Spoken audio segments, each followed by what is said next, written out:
नमस्कार साथियों, जय हिंद जय भारत। एक नई वीडियो में आप सभी का स्वागत करते हैं। काशी बाबा विश्वनाथ की नगरी, मोक्ष की नगरी कही जाने वाली है। और यहाँ पर ऐसा माना जाता है कि जिसको यहाँ पर मृत्यु प्राप्त होती है या जो यहाँ पर जलाया जाता है, जिसकी अस्थि विसर्जन यहाँ पर की जाती है, उसको मोक्ष की प्राप्ति यहाँ पर होती है। पौराणिक कथाओं में भी ये माना गया है और ऐसा माना जाता है कि भगवान भोलेनाथ स्वयं जिसको यहाँ पर मुक्ति दी जाती है, जिसको अग्नि यहाँ पर दी जाती है, उसके कानों में आकर के खुद यहाँ पर मुक्ति यहाँ पर देते हैं। ऐसे ही लगातार हम आपको बनारस की वीडियो लगातार हम प्रेषित कर रहे हैं और आज हम आए हुए हैं आपको अस्सी घाट पर लेकर। इस अस्सी घाट के हम बारे में कुछ बताना चाहेंगे आपको। इस अस्सी घाट का नाम अस्सी घाट क्यों पड़ा? यहाँ पर एक अस्सी नाम की नदी बहा करती थी, उसका नाम अभी तो अस्सी के नाम से नाला अब उसका कर दिया गया है, नाला उसको बना दिया गया है, यानी कि अस्सी। यहाँ पर ऐसा माना जाता है कि पौराणिक कथाओं के अनुसार कि दुर्गा माता ने यहाँ पर इस तट पर यहाँ पर एक कुंड बनाकर यहाँ पर हवन किया था और उस हवन करने के बाद यहाँ पर उनकी तलवार का नाम अस्सी था, तो यहाँ पर उनकी तलवार गिरी थी और उस टाइम पे जो है यहाँ पर इसका नाम अस्सी पड़ा था। वैसे आपको पता है कि यहाँ पर वाराणसी जो है दो नदियों के योग से मिलकर के जो यहाँ पर बना हुआ है। एक वरुणा नदी यहाँ पर बहती है जिससे लिया गया है वाराण यानी के। और यहाँ पर जैसे कि अस्सी घाट पर हम बैठे हैं तो यहाँ पर अस्सी नदी बहती थी, उसका फिलहाल उसको नाला कर दिया गया। तो इन दोनों के योग से, वरुणा नदी के और अस्सी नदी के योग को अगर मिला है तो वाराणसी शब्द जब यहाँ पर बनता है, इस वजह से जो है इस वाराणसी नाम का यहाँ पर उद्गम यहाँ पर हुआ है। और हम आपको बताना चाहेंगे यहाँ पर वैसे तो मैन गंगा को यहाँ पर माना गया है कि गंगा नदी जैसे कि यहाँ पर विंध्याचल प्रयागराज से होकर गुजरती है और यहाँ पर वाराणसी में यहाँ पर आती है, तो यहाँ पर गंगा को ज़्यादा महत्व यहाँ पर दिया गया है। आज हमारे साथ है गौरव विनायक जी से बात करेंगे क्योंकि बहुत दिन से इनका हम इंतज़ार कर रहे थे। बहुत दिन से हमें इधर उधर की बातें बता रहे थे, आ नहीं पा रहे थे किसी कारणवश से, जो आज ये आ चुके हैं। चलिए आइए इनसे जानते हैं। इस काशी के जो काशी भी इसको कहा गया है, वाराणसी भी इसी का ही नाम है और बनारस भी इसी को ही कहा जाता है। बनारस, काशी, वाराणसी तीनों इसी के नाम है। फेमस है अपना बनारस साड़ियों के लिए सबसे फेमस है। और अपना बनारसी, अगर आप बनारस में आए हैं तो आपने बनारसी पान नहीं चखा है तो बनारसी पान भी खा सकते हैं। और दूसरा जो है यहाँ पर 84 घाटों के लिए यहाँ पर यह नगरी प्रसिद्ध है। बाकी गौरव विनायक जी है, आइए इनसे जानते हैं कि ये क्या इसके बारे में विचार अपने प्रकट यहाँ पर करना चाहेंगे। स्वागत है हमारे चैनल में गौरव विनायक जी, क्या कहना चाहोगे? नहीं, ये महादेव की नगरी है, इसके बारे में हम जैसे छोटे लोग क्या ही कहेंगे। बहुत ही अतुल्य और दिव्य नगरी है, इसकी परिकल्पना करना भी हमारे बस की बात थोड़ी है। लेकिन जो कुछ भी हमने यहाँ देखा, जो कुछ भी समझा, जो कुछ भी सीखा, वो थोड़ा सा बताता हूँ। ये अस्सी घाट है जहाँ हम लोग अभी हैं, कैमरा पीछे करके दिखा सकते हैं लोगों को। गजब का घाट है भाई, गजब का घाट है और यहाँ पर गजब की सरसता है। यहाँ उस त्रिवेणी जिसमें स्नान करने के लिए तमाम लोग देश विदेश से आए और अनुमानतया 67 या 63 करोड़ लोगों का जो डाटा आया हेड काउंट के माध्यम से, AI के माध्यम से जो गिना गया, उसके हिसाब से 63 या 67 करोड़ लोग आए महाकुंभ में स्नान करने। ऐसा ही ये समागम है जहाँ पर तीनों नदियों का समागम है। ये 3 नदियों का समागम नहीं है, मैं आप दूँ, ये नदियों का समागम है 4, क्योंकि ये गंगा जी की एक सहायक नदी गोमती जी भी हैं जो कि आके जौनपुर में इसी गंगा जी से मिल जाती हैं। उसके बाद ये हो जाता है 4 नदियों का समागम। उससे पहले नदियाँ, मैंने जैसे कि आप सभी को बताया कि नदियाँ एक दूसरे की पूरक होती हैं, नदियाँ एक दूसरे से हर जगह मिली रहती हैं। तो वैसे भी ये सारी नदियाँ एक साथ मिली हुई हैं, पूरे विश्व की नदियाँ एक साथ ही काम करती हैं। तो ऐसे में इसको ये मान के चलिए कि ये सर्व नदी समागम है जहाँ पर अभी हम लोग स्नान करके आए हुए हैं। ये घाट बहुत ही अतुल्य है, घाटों का शहर माना जाता है बनारस। बहुत ही प्रतिष्ठित और प्रभाषित और सबसे प्राचीन शहर माना जाता है। जब शहरों की नींव गढ़ी जा रही थी, उस समय का सबसे प्राचीन और सबसे आधुनिक, सबसे प्राचीन के साथ साथ सबसे आधुनिक शहर माना जाता है। और सबसे बड़ा जो यहाँ का अच्छा माहौल है वो माना जाता है। यहाँ का जो समागम है भाई, उसकी तुलना क्या ही की जाए भाई। यहाँ के एक एक घाट में ना ऐसा ऐसा माहौल बना हुआ है कि आपको मतलब ऐसी अनुभूति होगी कि आप समझ ही नहीं पाएंगे। हर घाट पर अलग माहौल है, हर घाट पर अलग संस्कृति को प्रदर्शित करने वाले प्रयास हैं, हर घाट पर अलग सभ्यता है। हालांकि कुछ कमियां भी होती हैं जहां अच्छाइयाँ होती हैं, जैसा कि हम बार बार कहते आते हैं। काशी विश्वनाथ मंदिर के कॉरिडोर के आसपास के जो घाट हैं, तमाम घाट, उन पर जैसे कि उनकी देख रेख करने वाले अब मुझे नहीं लगता कि कोई है। मैं बड़े दुख के साथ कहना पड़ रहा है मुझे, ये देश के यशस्वी प्रधानमंत्री नरेंद्र मोदी जी की कार्य क्षेत्र भी है, कर्मस्थली भी है, और ऐसी स्थली पर नगर निगम का या BDA का ये रवैया, यानी कि बनारस डेवलपमेंट अथॉरिटी का ये रवैया जो है वो बेहद चिंताजनक है भाई। घाटों पर काई जमी हुई है और 4 सीढ़ियों तक जमी हुई है। मेरे सामने आपको बता दूं, प्रत्यक्षदर्शी हूँ इस बात का, 4-5 लोग नदी के अंदर सिर्फ इस बात को लेकर गिर गए कि उनको काई का सामना करना पड़ा। कनक, शैवाल और बैक्टीरिया जो ये होता है, जो अगर जम जाता है कहीं पर भी, तो ये बहुत ही घातक होता है लोगों के लिए।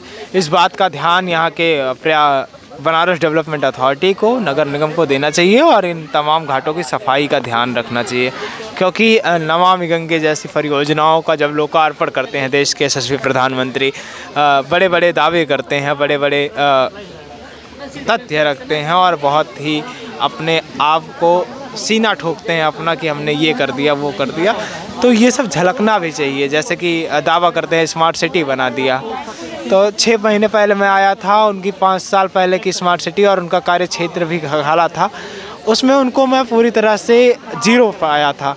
और शायद वही कारण रहा कि जिस तरह से देश के प्रधानमंत्री हर बार 4 से 5 लाख वोटों से देश की पार्लियामेंट में जाके बैठते थे, देश की सबसे बड़ी पंचायत में जाकर बैठते थे, उसी का नतीजा रहा कि वो अंतर 1 लाख के आसपास आ गया और देश के यशस्वी प्रधानमंत्री को बड़ी हार का सामना करना पड़ा। हालांकि हारे नहीं, लेकिन कई राउंड तक उनको नाक से पसीना गिरता रहा। तो इसका औचित्य यही है कि कुछ जो प्रमुख कारण हमने ऑब्जर्व किए थे उस समय, जैसे कि अमूल कंपनी में बाहरी लोगों को बढ़ावा देना, जैसे कि गुजरात लॉबी के लोगों को बढ़ावा देना। यहाँ के लोग जबकि शिक्षित भी हैं, प्रशिक्षित भी हैं, यहाँ के लोग रोजगार के लिए काम भी कर सकते हैं, लेकिन गुजरात से लाकर लोगों को यहाँ पर भरा गया। ऐसा नहीं है कि मैं गुजरात का विरोधाभासी हूँ, लेकिन गुजरात तो वैसे ही संपन्न राज्य है। यहाँ तो बिहार और उत्तर प्रदेश के मजदूरों को काम मिलना चाहिए था, जो कि संपन्न नहीं है। तमाम ऐसे मुद्दे थे, गंगा जी की सफाई का मुद्दा था। अभी हालांकि जब हम स्नान कर रहे थे तो गंदगी उतना ज़्यादा मिली नहीं घाट पर स्नान करते वक्त, लेकिन ये जो बैक्टीरिया और ये काई जो पड़ी हुई थी, ये बेहद संवेदनशील थी। BDA को इस पर ध्यान देना चाहिए, नगर निगम को इस पर ध्यान देना चाहिए, तमाम जिम्मेदार अधिकारियों को भी इस पर ध्यान देना चाहिए। एक जो दूसरी समस्या मुझे लगी और उस समय भी दिखी थी, वो समस्या लगभग हल कर ली गई है कि अतिक्रमण हटाओ अभियान जो चल रहा था। हालांकि आज भी जब मैं यहाँ पर पहुँचा तो मेरे पास 2-3 लोगों ने रिपोर्ट किया मुझे कि भैया यहाँ अतिक्रमण हटाया जा रहा है, यहाँ घर तोड़ा जा रहा है, हम लोगों का होली भी सही से नहीं मना पा रहे हैं। तो जैसे कि देश के यशस्वी प्रधानमंत्री जी सत्य सनातन धर्म को मैंने सुना है बहुत अच्छे से प्रतिष्ठित ढंग से मानते हैं, उसका सम्मान करते हैं। तो इस बात का ध्यान रखें कि अगर कोई त्यौहार हो तो अतिक्रमण हटाओ अभियान ना चलाएं। आज जो अतिक्रमण हटाओ अभियान चल रहा है, कई लोग हमसे रो रहे थे कि होली की इस पावन अवसर पर हमारा घर ढहा दिया जा रहा है, हमारा घर ढहा दिया जा रहा है।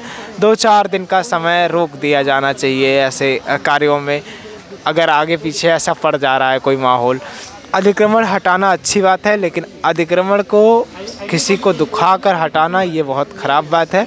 इस बात का मैं खंडन करता हूँ, विरोधी हूँ मैं इस बात का। और अतिक्रमण अगर हटवाना ही होता है तो अतिक्रमण करवाते ही क्यों हैं, इसके लिए जिम्मेदार अधिकारियों पर भी कार्रवाई होनी चाहिए। तमाम जिम्मेदार प्रशासनिक अधिकारी जो इसके जिम्मेदार होते हैं, उनको इस पर ध्यान देना चाहिए। तमाम ऐसे मुद्दे हैं जिस पर विस्तृत चर्चा होनी चाहिए।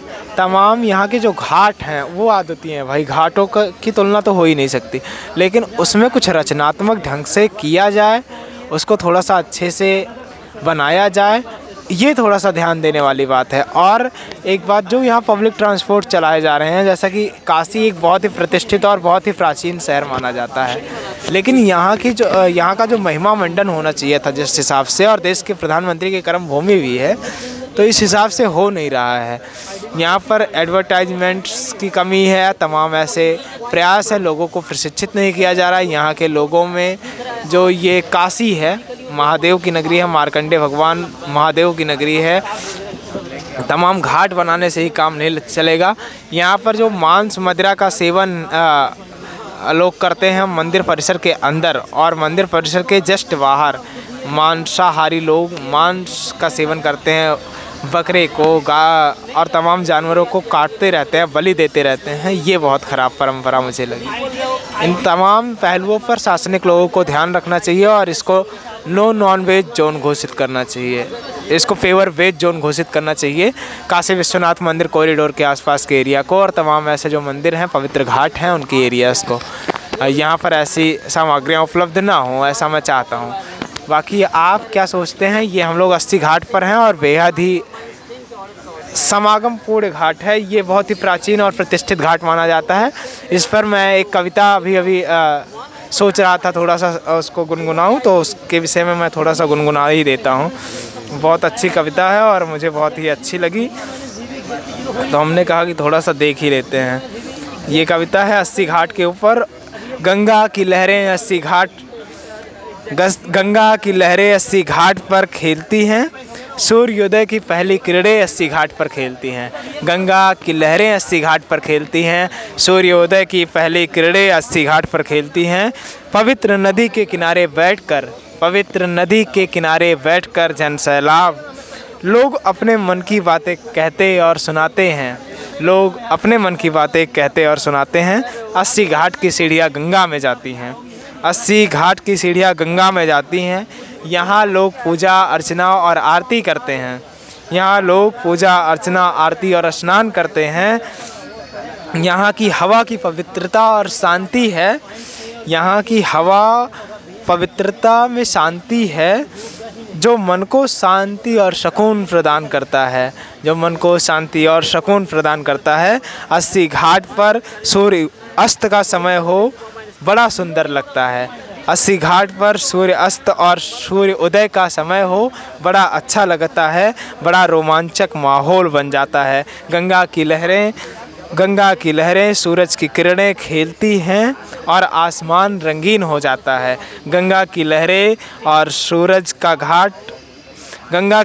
सूरज की किरणें खेलती हैं, आसमान रंगीन हो जाता है। बादलों का नज़ारा बदल जाता है, बादल गमसीन हो जाते हैं। अस्सी घाट पर कविता लिखने का मन कर रहा था। ये पवित्रता है अस्सी घाट की, सुंदरता है संगम की, और ये वही संगम का समागम है जो वहाँ से आता है, प्रयागराज से।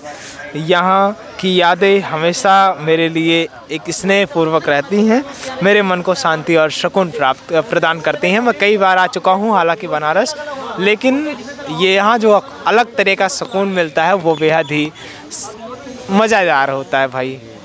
और ये तमाम घाटों के बगल बगल आप जो देख रहे हैं, ये सनातन धर्म का मंदिर बना होता है। इन मंदिरों की भी अलग महत्वाकांक्षा है। बहुत प्रसिद्ध और प्राचीन मंदिरों में से कई मंदिर यहाँ पर मौजूद हैं। और ये घाट मैं आपको बता दूँ सबसे प्राचीन घाटों में से माना जाता है अस्सी घाट, और सबसे दक्षिणी घाट है बनारस का। इसके बाद घाटों की बहुत कम संख्या देखने को मिलती है। लगभग यहाँ से कह सकते हैं कि यहाँ से ही घाटों की शुरुआत होती है। आगे एक रविदास जी के नाम पर घाट बनाया गया है, उसके अलावा कोई घाट यहाँ पर दिखता नहीं है। तो लगभग ये जो सबसे प्रसिद्ध घाटों में से आता है, ये अस्सी घाट यहाँ का प्रमुख घाट माना जाता है। बहुत बहुत धन्यवाद। जैसा कि इन्होंने इस अस्सी घाट की महिमा बताई और बनारस के बारे में भी हमें बहुत कुछ यहाँ पर बताया है इन्होंने, और एक कविता भी इन्होंने यहाँ पर इस अस्सी घाट के बारे में हमें गा करके सुनाई है। तो आपको कविता इनकी कैसी लगी? और चलिए साथियों, जो ये अस्सी घाट यहाँ पर बना हुआ है, इसका थोड़ा हम आपको सौंदर्य पूर्व से भव्य दर्शन हम कराते हैं। कैसा इस घाट का सौंदर्य है वे हमने वीडियो में भी दिखा ही दिया है, और एक बार हम फिर दिखाना चाहेंगे। जैसा जैसा ये घाट बना हुआ होगा उसका घाट का हम सौंदर्य आपको दिखाना चाहेंगे। चलिए साथियों,